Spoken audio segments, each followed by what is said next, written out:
Labour federations SAFTU and COSATU are to stage marches and pickets across the country in protest against the economic situation in the country. Increasing prices of basic commodities and high unemployment are amongst the challenges facing South Africans. SABC News reporter Mbalenhle Mthethwa joins us now live for an update. A very good morning to you, Mbalenhle. You're in Pretoria, where the protesters eventually hope to deliver their demands. What's the scene there? What's been happening since this morning? Well, just to give you an update, Desiree, as to what's been happening since early this morning. We arrived here just after 6:30, where we found that no one had started arriving. There were no protesters, no union leaders, no one really that we could speak to. And it seemed as though the protest rather, or the strike, had gotten off to a slow start. We later started seeing union representatives trickling in, seeing teachers' union leadership also coming in to pledge their support and show their support to the strike. We've also seen other union leaders, all part of COSATU and SAFTU, just coming in and trickling in.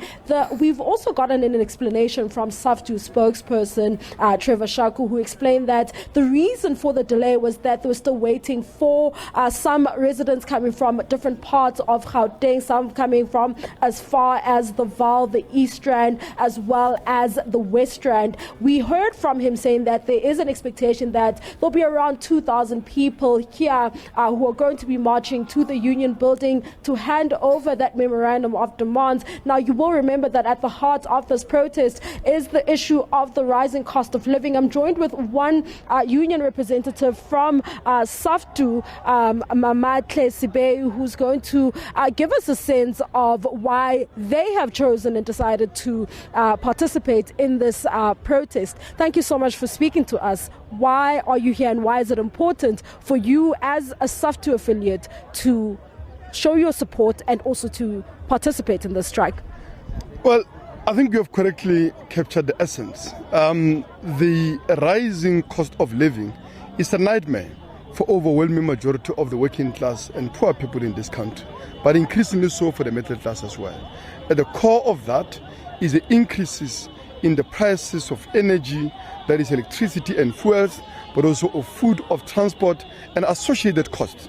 And if you look at the price, for instance, of electricity, this year alone it has increased by 9.6%. Last year by 14 to 15%. In the past, or rather since 2007, it has increased by 507%. Right? The price of fuel, 93 unleaded, by 52% since last year June, 72% since March last year, and this obviously is also driving the cost of food.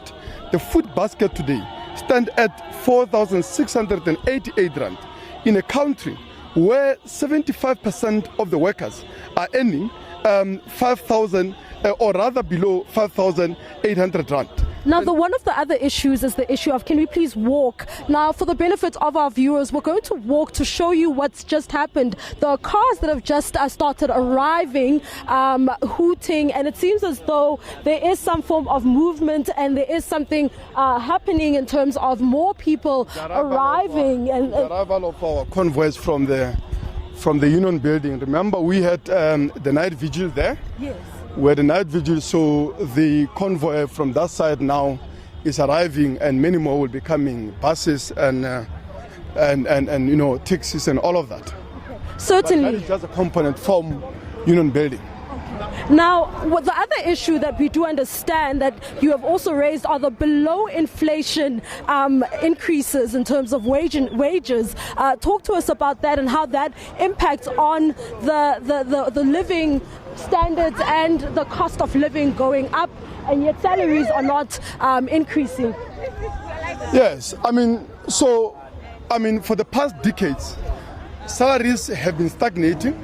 The workers' share of an income in this country has been falling, and I think that's part of the problem.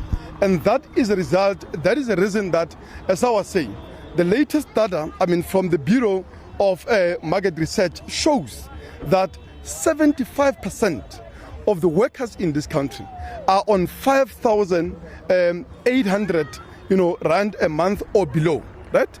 That, as I've said, in a country where now, because of all this astronomical increase in the price of food, the basic food basket cost about 4,680 rand, right?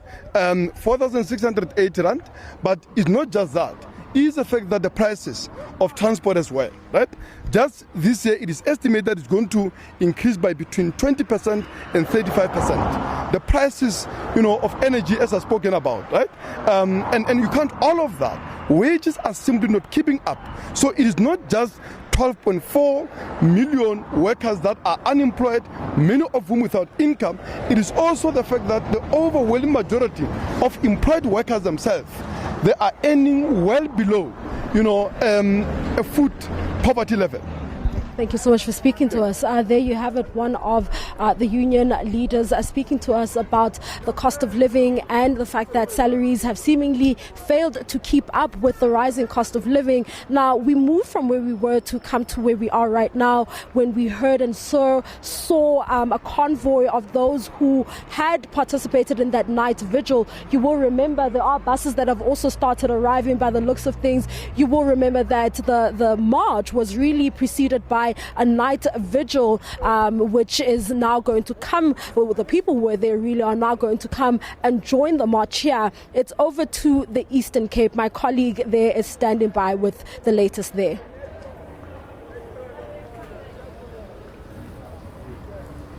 Balenhle, apologies to our viewers there. Gqeberha is not yet ready for us. But just in terms of the roads around the area where you are, Balenhle, is there free movement, road closures? What's happening in this regard?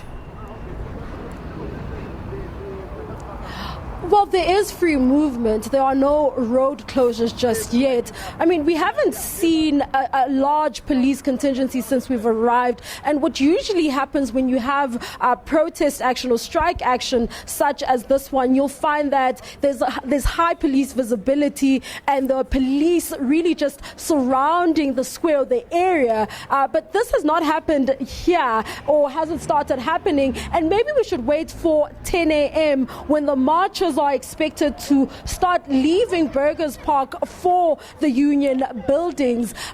Maybe then we'll start seeing more police arriving. But at this stage, what we are seeing are people trickling in, and those people who are part of that night vigil, together with some union leaders, coming in to participate and to join the protest action that's happening here. We are still waiting for the many buses that we were told are coming from various parts of Gauteng. It remains to be seen if South Africans will indeed heed the call made by both SAFTU and COSATU and participate in this national shutdown where workers are called to strike and leave their posts in order to take a stand against this rising cost of living and also just rising transportation costs, and calling for salaries really to meet and match the rate at which things are increasing or inflation is taking its effect or impact on basic goods. Balenhle, thank you for setting the stage for us. Of course, we will continue crossing through to you throughout the program.